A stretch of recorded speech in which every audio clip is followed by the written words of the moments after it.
le leadership militaire américain est-il voué à disparaître?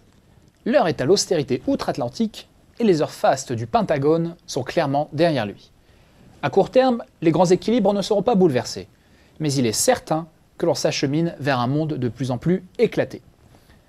L'intervention militaire en Libye a montré une fois de plus la puissance et la portée de l'armée américaine. Même à 1000 km de la Corse, impossible pour la France et ses alliés d'intervenir sans l'appui des bombardiers, des drones, des destroyers et des services de renseignement américains.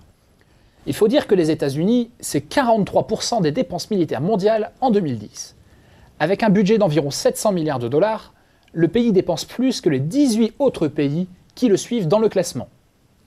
L'armée américaine sort en effet d'une décennie exceptionnelle. On le voit sur ce graphique, le budget de la défense aux États-Unis a bondi de 80% entre 2000 et 2010.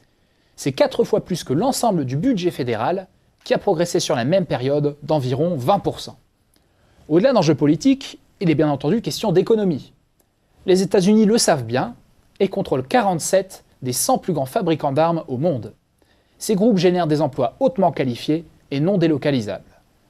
C'est également un enjeu technologique, puisque les satellites, l'énergie nucléaire, Internet par exemple, sont toutes des technologies dérivées d'applications militaires.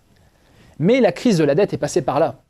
Pour 2012, le budget de la défense américain sera stable, tandis que les dépenses liées à la présence en Irak et en Afghanistan seront réduites de 25%. Quid de l'Europe? La vérité, c'est que l'Europe de la défense n'existe pas. Regardons cette slide sur les principaux fournisseurs européens.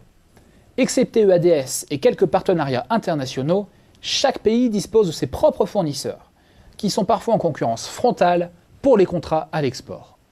Le Royaume-Uni, l'Italie, l'Allemagne, la France font partie de la même entité politique, de la même alliance militaire, mais sont en situation de concurrence. Côté diplomatie, c'est la cacophonie qui règne. On l'a vu tout récemment avec le refus de l'Allemagne de participer à la mission de l'OTAN en Libye.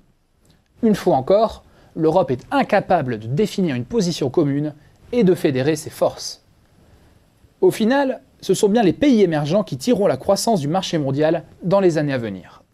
Entre 2000 et 2010, la Chine, la Russie, l'Inde et le Brésil ont considérablement augmenté leurs dépenses militaires. Ils totalisaient ensemble plus de 250 milliards de dollars de dépenses en 2010.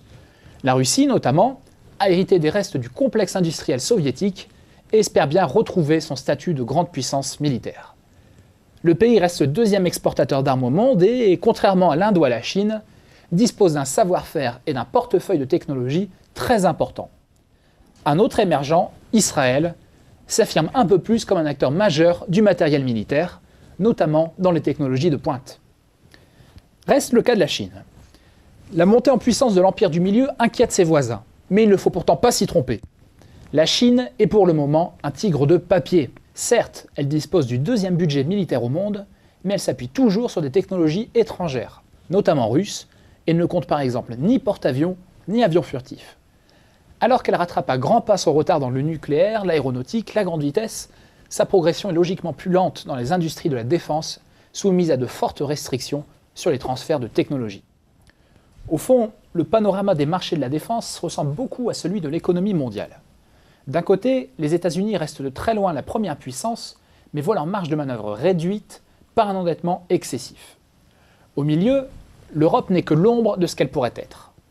De l'autre côté enfin, les émergents s'affirment un peu plus, mais restent très dépendants des économies avancées. Bipolaire du temps de la guerre froide, unipolaire après l'effondrement du bloc soviétique, la donne stratégique est désormais multipolaire. Un monde multipolaire sans pilote dans l'avion. Il s'agit là d'un autre aspect du désordre mondial.